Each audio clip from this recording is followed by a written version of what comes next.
আউযু বিল্লাহি মিনাশ শাইতানির রাজিম। বিসমিল্লাহির রহমানির রহিম। সুবহানা রাব্বিকা রাব্বিল ইজ্জাতি আম্মা ইয়াসিফুন ওয়া সালামুন আলাল মুরসালিন ওয়ালহামদুলিল্লাহি রাব্বিল আলামিন।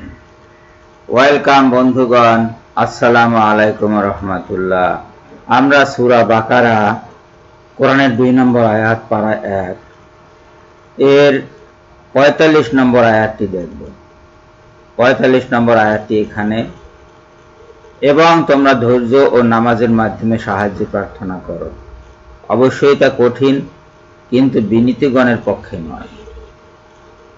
এখানে এই আয়াতে সুস্পষ্ট করে ধৈর্য এবং নামাজের মাধ্যমে সাহায্য প্রার্থনা করতে বলা হয়েছে।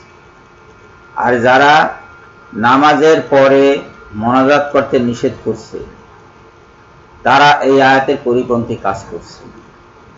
প্রত্যেক নামাজের পরে মোনাজাত করুন, নামাজের মাধ্যমে আল্লাহর কাছে চান। সূরা ফাতিহায় কি বলেছেন আপনি?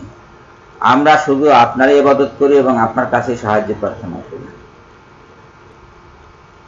তো দুনিয়ার জীবনে কোনো কিছু চাওয়া মানে তো সাহায্য চাওয়া আল্লাহর কাছে, এটা ইবাদতের সাথে সংযুক্ত। ধৈর্য এবং নামাজ এই দুইটা মিলে আপনাকে শক্তি যোগাবে প্রার্থনা করার আল্লাহর কাছে। আপনি সেটা প্রার্থনা করবেন, সেই প্রার্থনাটা আপনি করবেন, আপনি চাইবেন। রাসূলুল্লাহ সাল্লাল্লাহু আলাইহি সাল্লাম প্রত্যেক নামাজের পরে মোনাজাত করেছেন কি করেননি, সেটা আজকে নির্ধারণ করা সম্ভব নয়। কেউ বলছে করেছেন, কেউ বলে করেননি, প্রমাণ নেই। যারা বলছেন করেননি তারা প্রমাণ দেখাতে পারছেন না, যারা বলবেন করেছেন তিনি প্রত্যেক নামাজের পরে মোনাজাত, তারা প্রমাণ দেখাতে পারবেন না। এটা প্রমাণের বিষয় নয়। আল্লাহর কাছে চাওয়া এক ধরনের ইবাদত। অন্য কারো কাছে চাইনি, আল্লাহর কাছে চেয়েছি, তার মানে এটা শিরক না করা। শিরকের প্রতিপক্ষ হিসেবে দাঁড়িয়ে আপনি কাজ করছেন, আল্লাহর কাছে মোনাজাত করছেন, আল্লাহর কাছে চাইছেন। এর মাঝে কোনো পাপ নাই।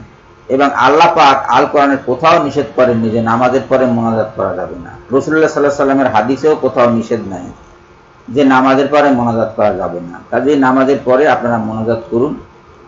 এবং নামাজের পরে কিছু কিছু মোনাজাত আছে যেগুলো আল্লাহ পাক আল কোরআনে শিখিয়ে দিয়েছেন, এগুলো নামাজের মধ্যে পড়া হয় না। যারা বলে যে নামাজের মধ্যেই মোনাজাত আছে, তারা ওই মোনাজাতগুলো দেখেন না এবং ওই মোনাজাতগুলো স্মরণ রাখেন না, তাই তারা ওটা বলছেন। কাজেই আমরা এই আয়াত অনুযায়ী 45 নম্বর আয়াত সূরা বাকারা, এই অনুযায়ী আমরা ধৈর্য এবং সালাতের মাধ্যমে আল্লাহর কাছে সাহায্য প্রার্থনা করব। আল্লাহর কাছে কোনো কিছু চাওয়ার দরকার হলে তা চাইব। শেষ জামানার আলেমগণ এতে কি বলবেন না বলবেন সেটা নিয়ে আমাদের অত মাথা ঘামানোর দরকার নেই। হ্যাঁ, আপনি বলবেন যে আমিও তো শেষ জামানার। হ্যাঁ, শেষ জামানার ঠিক আছে, কিন্তু আমি কোরআন দেখিয়ে, কোরআনের আয়াত দেখিয়ে আপনাকে বলছি, আপনি কোরআনের আয়াতটা তো মানবেন। এই দিকে লক্ষ্য করুন। সবকিছুর জন্য প্রমাণ হয় না, সবকিছুর জন্য প্রমাণ চাওয়া যায় না। পৃথিবীতে এমন অনেক বিষয় আছে যার প্রমাণ চাইতে গেলে নিজের ক্ষতি হয়। এসব বিষয়ে প্রমাণ চাওয়া যায় না। আল্লাহ পাক বলেছেন যে পিতামাতার জন্য তুমি দোয়া করো। তো দোয়াটা আপনি কিভাবে করবেন পিতামাতার জন্য? নামাজের পরে করাই তো বেটার। ওই সময় অজু থাকে, আপনি পবিত্র থাকেন, নামাজের মুডে থাকেন, কিছুক্ষণ আগে আপনি সৎ কাজ করেছেন। কাজেই আপনি এই সময় মোনাজাত করলে আপনার মোনাজাত কবুল হবে। আল্লাহ এবং আল্লাহ রসুল যে 5টি সময় নির্ধারণ করেছেন সালাতের জন্য, মোনাজাত কবুলের জন্য, সেই 5টি সময় হলো সবচেয়ে উপযুক্ত সময়। অন্যান্য সময় মোনাজাত কবুল হবে না তা আমি বলছি না, সব সময় মোনাজাত কবুল হবে। আল্লাহর নাম নেওয়ার জন্য বা আল্লাহর কাছে চাওয়ার জন্য কোনো বিশেষ সময় প্রয়োজন নেই। কিন্তু যে সময়গুলোতে নামাজ নির্ধারণ করা হয়েছে সেই সময়গুলো গুরুত্বপূর্ণ সময় দিনে, সেই জন্য ওই সময় মোনাজাত করতে হবে এবং নামাজের পরে মোনাজাত করবে।